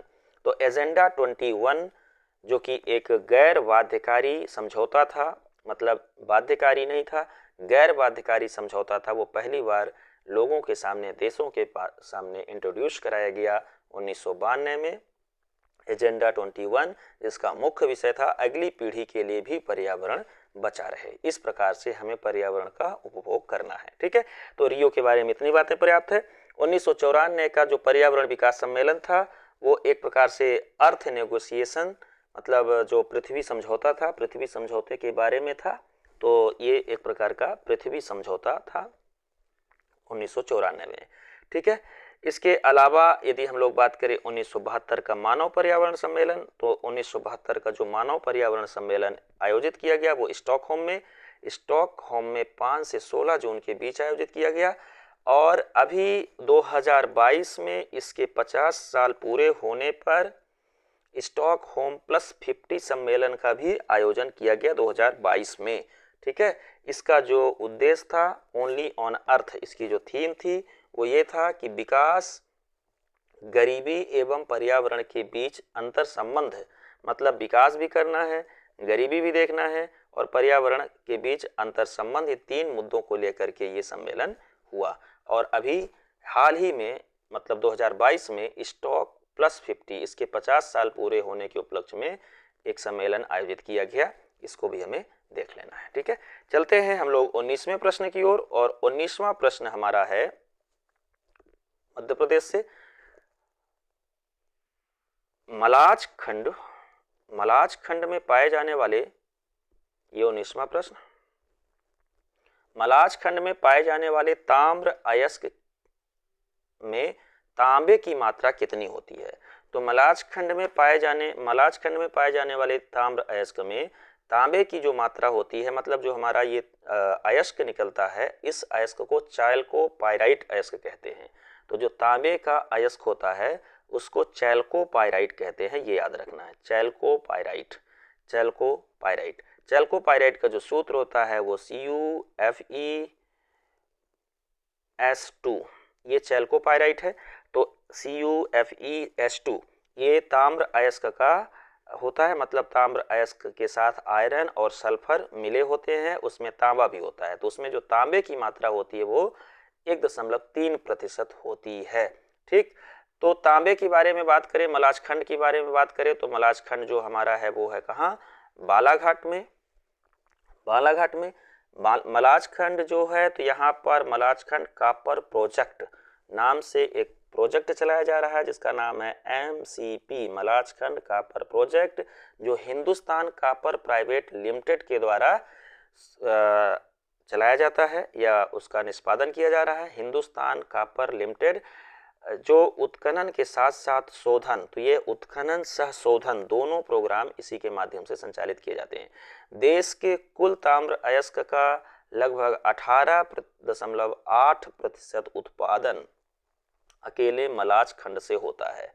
ठीक, बालाघाट का जो मलाज खंड है वो देश उत्पादन के मामले में 18.8% देश के कुल ताम्र उत्पादन करता है।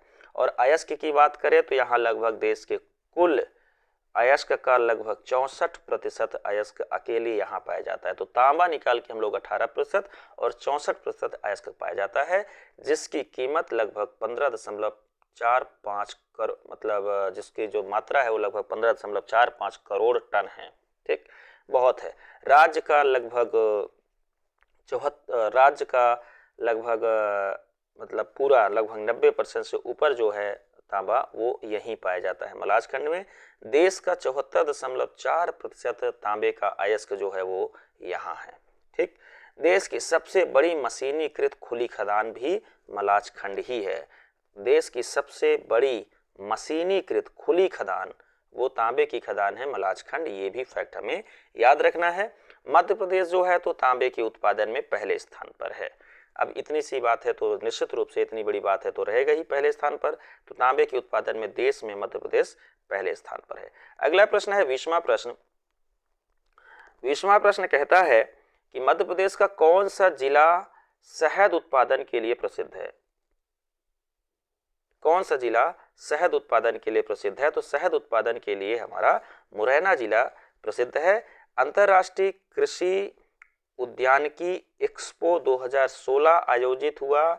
2016 अंतर्राष्ट्रीय कृषि उद्यानिकी एक्सपो नाम से एक सम्मेलन आयोजित हुआ, उसमें हमारे मुरैना की जो शहद है वो पहले स्थान पे रही। तो मुरैना शहद उत्पादन के लिए फेमस है। ठीक है, अगला प्रश्न है राष्ट्रीय राजमार्ग NH44 मतलब NH44 मध्य प्रदेश में कहाँ गुजरती है इनमें से? तो राष्ट्रीय राजमार्ग NH44 सागर से सिवनी तक जाती है।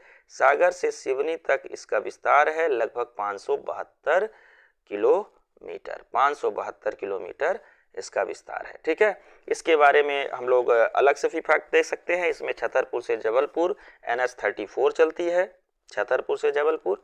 ठीक है, सिवनी से शिवपुरी नहीं बल्कि कोलारस से शिवपुरी जो है, शिवपुरी में ही कोलारस है, तो वहां से शिवपुरी मुख्यालय तक 127 किलोमीटर NH27 चलती है। 27 ग्वालियर से लांजी नहीं बल्कि ग्वालियर से बैतूल तक NH46 चलता है, NH46। ठीक है, तो ये इसके बारे में कुछ अलग फैक्ट है। अगला प्रश्न है हमारे सामने कि यूस्टोकी नलिका मतलब स्टेचियन ट्यूब जो है मानव शरीर में कहाँ पाई जाती है? तो कान में पाई जाती है। कान में स्टेचियन नलिका का काम होता है सुनने की क्षमता को नियंत्रित करना। ये आंतरिक कान और मध्य कान का हिस्सा होती है। एलर्जी के समय ये बंद हो जाती है जिसके कारण हमको सुनाई कम देता है। ठीक है, तो ये इस प्रकार से स्ट्रेची नलिका। प्रश्न नंबर 23वां जो हमारा है वो है काव्य संग्रह मुकुल एवं कथा संग्रह उन्मादनी किसकी रचना है? काव्य संग्रह मुकुल एवं उन्मादनी किसकी रचना है? तो यह रचना जो है वो है सुभद्रा कुमारी चौहान की। सुभद्रा कुमारी चौहान ने इनकी कई रचनाएं हैं, जैसे खिलौने वाला, जालिया वाला बाग के वसंत, वीरों का कैसा हो बसंत, त्रिधरा, ये कदम का पेड़, है ना, हम लोगों ने बहुत पढ़ा है बचपन में, ये कदम का पेड़ अगर माँ होता यमुना तीरे, है ना। तो झांसी की रानी, मेरा नया बचपन, ये इनकी कई रचनाएं हैं। ऐसे हींग वाला इनकी एक लघु कथा है, बिखरे मोती, सीधे साधे चित्र, है ना, कई ऐसी रचनाएं हैं। सुभद्रा कुमारी चौहान का जो जन्म है वो मुख्य रूप से इनका जो उत्तर प्रदेश की थी, और इनका जो विवाह हुआ था वो खंडवा के ठाकुर लक्ष्मण सिंह के साथ इनका विवाह हुआ था। खंडवा के ठाकुर लक्ष्मण सिंह के साथ विवाह हुआ था। फिर उसके बाद ये जो है तो सिवनी में रहने लगी, जबलपुर के पास सिवनी, तो सिवनी में इनकी मृत्यु हुई। इस प्रकार से सुभद्रा कुमारी चौहान जो है तो स्वतंत्रता आंदोलन के दौरान न केवल कविताएं कहानी लिख करके बल्कि गांधी जी के असहयोग आंदोलन में शामिल हुई, जबलपुर के त्रिपुरी आंदोलन में शामिल हुई। तो इस प्रकार से इनका जो योगदान है स्वतंत्रता सम्मेलन में काफी मुखर और प्रखर था। ठीक है, अगला प्रश्न है 24वां प्रश्न कि जबलपुर, सिंध, अंडमान द्वीप समूह और बंगाल में प्रागैतिहासिक मानव अस्तित्व के प्रमाणों की खोज किसने की है? यह प्रश्न है कि जबलपुर, सिंध, अंडमान द्वीप, मतलब जबलपुर में भी खोजे हैं, सिंध में भी खोजे हैं, अंडमान द्वीप समूह में भी खोजे हैं। तो ये खोजकर्ता जो है तो मिसूरियर एवं रॉबर्ट ब्रूटफुट के द्वारा की गई है, ब्रूसफुट के द्वारा की गई है। हम लोग जानते हैं कि रॉबर्ट ब्रूसफुट को भारतीय पुरातत्व का जनक कहा जाता है। 1863 में इन्होंने 1863 के बाद इन्होंने कई स्थल खोजे हैं। पर यहाँ हम लोग बात ज़्यादा करेंगे श्री वी.एस. वाकड़कर के बारे में।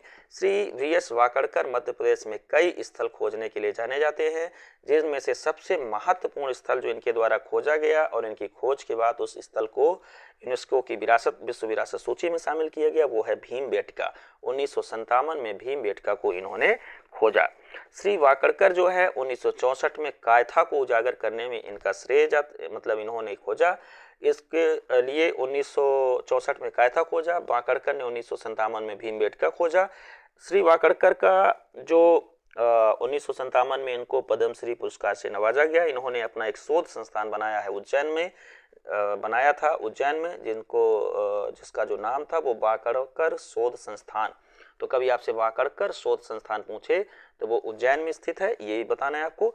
फादर ऑफ रॉक आर्ट के नाम से इनको न केवल भारत में बल्कि विदेशों में भी जाना जाता है। अमेरिका, यूरोप की कई गुफाओं की खोज इन्होंने की है श्री वाकड़कर ने। श्री वाकड़कर मुद्रा शास्त्र और पुरालेख में काफी विशेषज्ञता हासिल करते थे।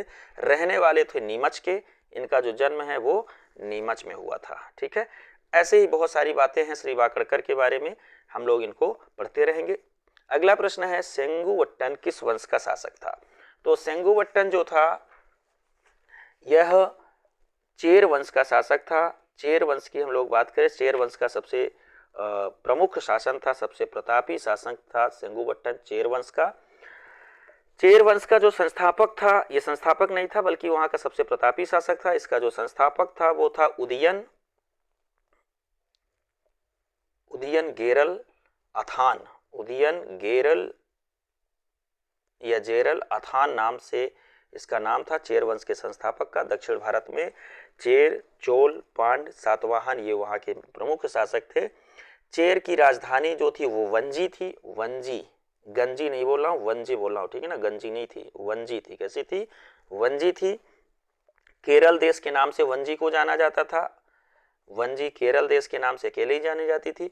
इस प्रकार से चेर जो है तो इनका जो संबंध था वो विदेशों से भी था, रोमन साम्राज्य से इनका व्यापारिक संबंध होता था। थोड़ा सा हम लोग यहीं पे चोल के बारे में जान लें।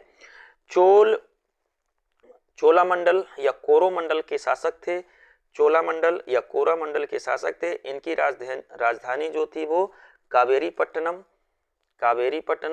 इनकी राजधानी थी, जिसको पुहार के नाम से भी जाना जाता था, पुहार। और चोल वंश का जो शासक था वो सबसे महत्वपूर्ण, मतलब इसका जो संस्थापक था चोलों का, वो था विजयपाल। विजयपाल। यहाँ पे सिंगुवट्टन के बारे में एक बात बता दूं तो इसको लाल चेर के नाम से भी जाना जाता था, लाल चेर। ठीक है, तो चोल का संस्थापक जो था वो कौन था? विजयपाल। ठीक है, इसी प्रकार से चोलों में जो बहुत प्रमुख एक शासक हुआ वो है कैरिकाला, कैरिकाला। और एक शासक हुआ इलेरा। तो इलेरा वो शासक था जिसने श्रीलंका में विजय हासिल की थी, चोल वंश का, इलेरा। और कोरिकाला सबसे प्रतापी शासक, और जो श्रीलंका में विजय करने गया, श्रीलंका को जीतने वाला जो चोल शासक था वो इलेरा था। ठीक है ना। तो इस प्रकार से देखा जाए पांड्य, तो पांड्य जो है वो उसका संस्थापक अरकेसरी था, अरकेसर। और इनकी राजधानी मदुरै थी, मदुरै तमिलनाडु में है। पांडवों की राजधानी मदुरै जो है वो मोतियों के लिए प्रसिद्ध है। ठीक, और इसका जो प्रथम उल्लेख है पांड्य वंश का वो मेगास्थनीज ने किया है। तो आपसे कभी प्रश्न पूछे कि इनमें से चारों में से किसका उल्लेख मेगास्थनीज ने किया है, वो है पांड्य वंश। और पांड्य के संस्थापक हमने बताया आपको अरकेसरी। रोम के साथ इनका भी व्यापारिक संबंध था।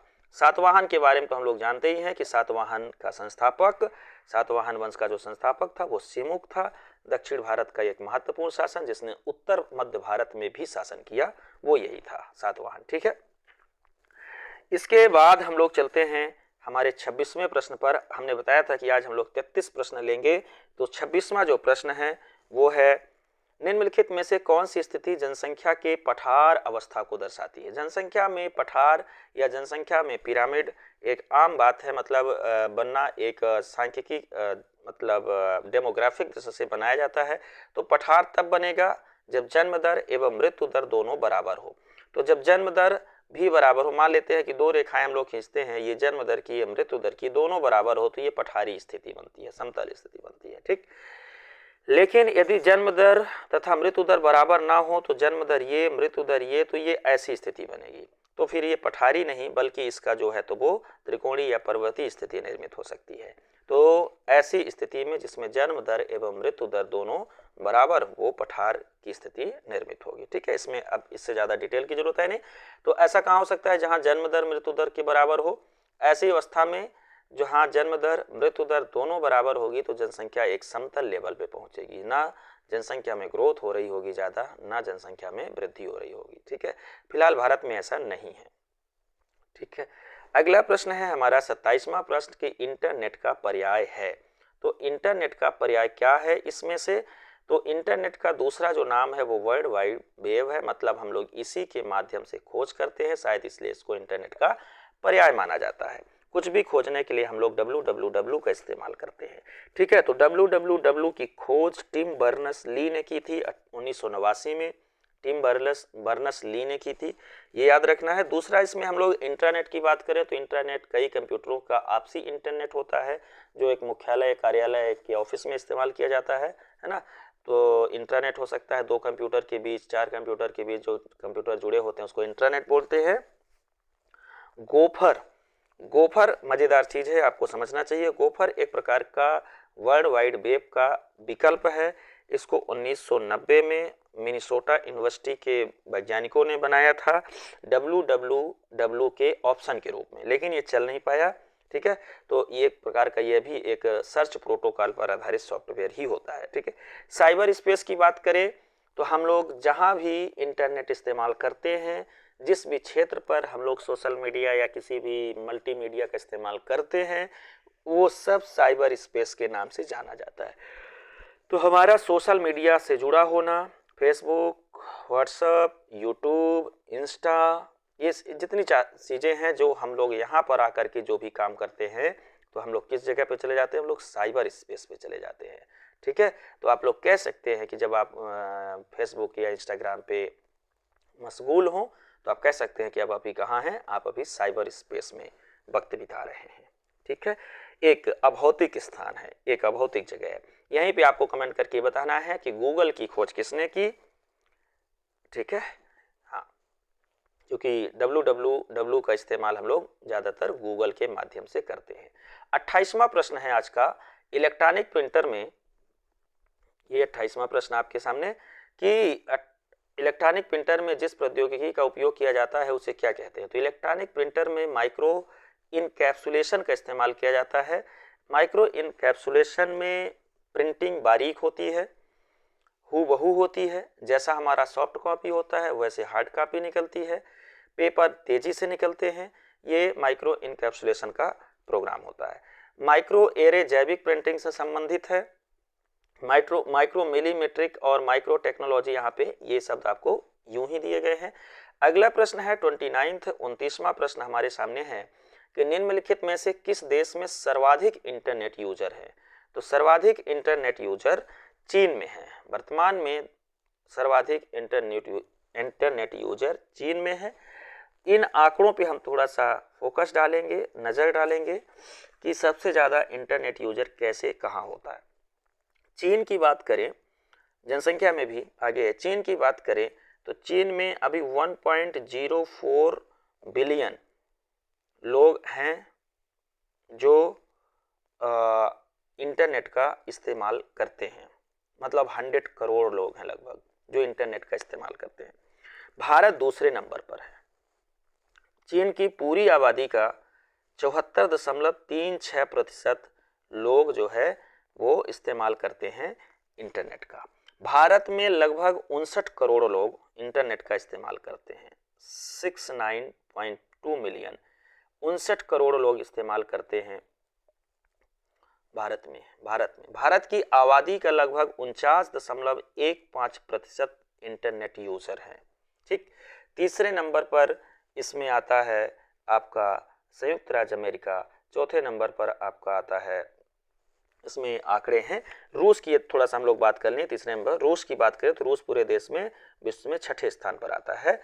लेकिन आबादी के प्रतिशत की दृष्टि से देखा जाए तो सबसे पहले नंबर पर है यूके। इंटरनेट के यूजर में आबादी प्रतिशत की बात की जाए तो यूके पहले नंबर पर है। यूके के 98.19% लोग इंटरनेट यूजर हैं।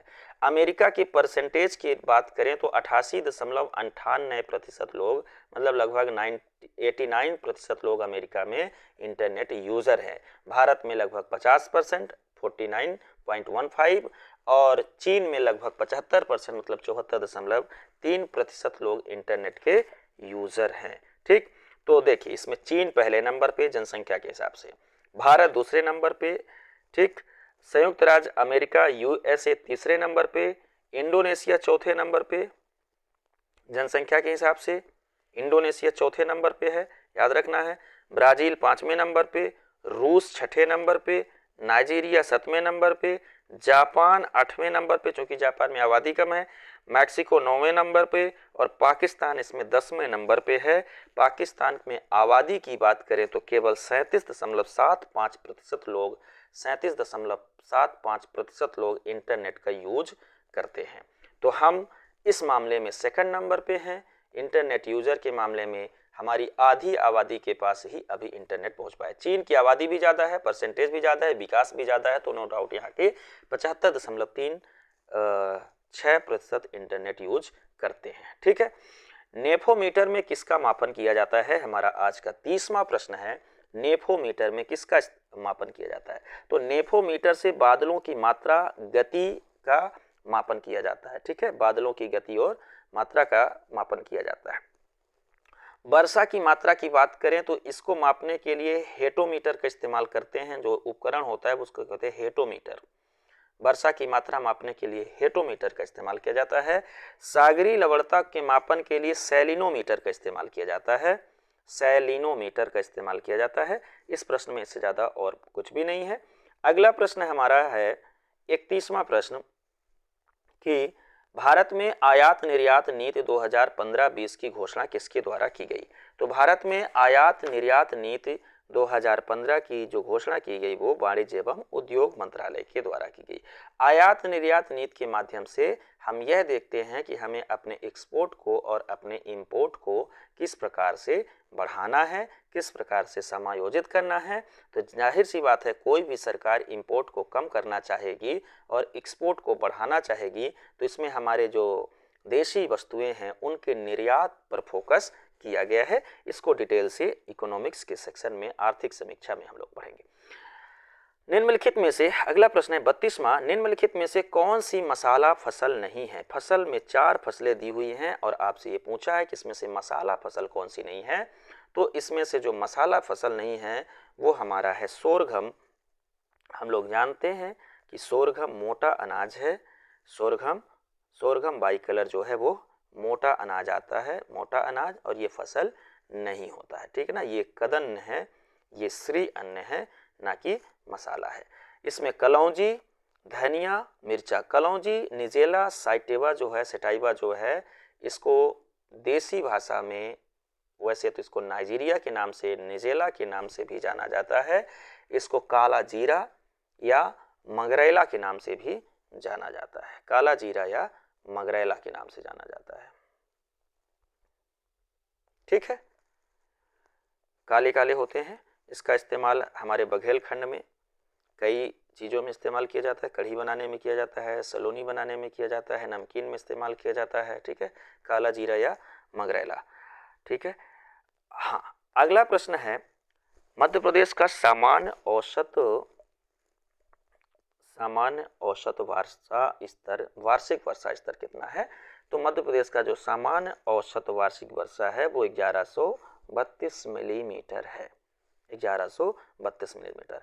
सामान्य औसत वार्षिक वर्षा वर्ष भर के सबसे ज़्यादा सबसे कम वर्षा वाले स्थलों के अनुमानों पर आधारित होता है। तो सबसे ज़्यादा वर्षा जो हमारे यहाँ होती है वो पचमढ़ी में होती है, ठीक, जहाँ लगभग 190 से 200 या 210 तक भी वर्षा हो सकती है मिलीमीटर में। और सबसे कम वर्षा जो हमारी होती है वो कहाँ? दतिया, भिंड क्षेत्र, ग्वालियर वाले ग्रिड क्षेत्र में होती है। यहाँ 55 से 57 मिलीमीटर ही वर्षा हो पाती है। इस प्रकार से आज के ये 33 प्रश्न हमने लिए हैं। अगले 33 फिर उसके बाद 34 प्रश्न हम लोग इसको 3 सीरीज में पूरा करेंगे। यह सीरीज आपको कैसी लगी कमेंट करके हमें बताएं। प्रश्नों के उत्तर में कहीं पर यदि आपको आपत्ति है तो कमेंट करके बताइए।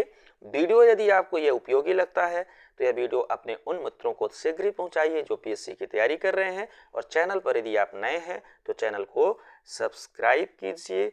आज के लिए इतना ही। बहुत बहुत धन्यवाद।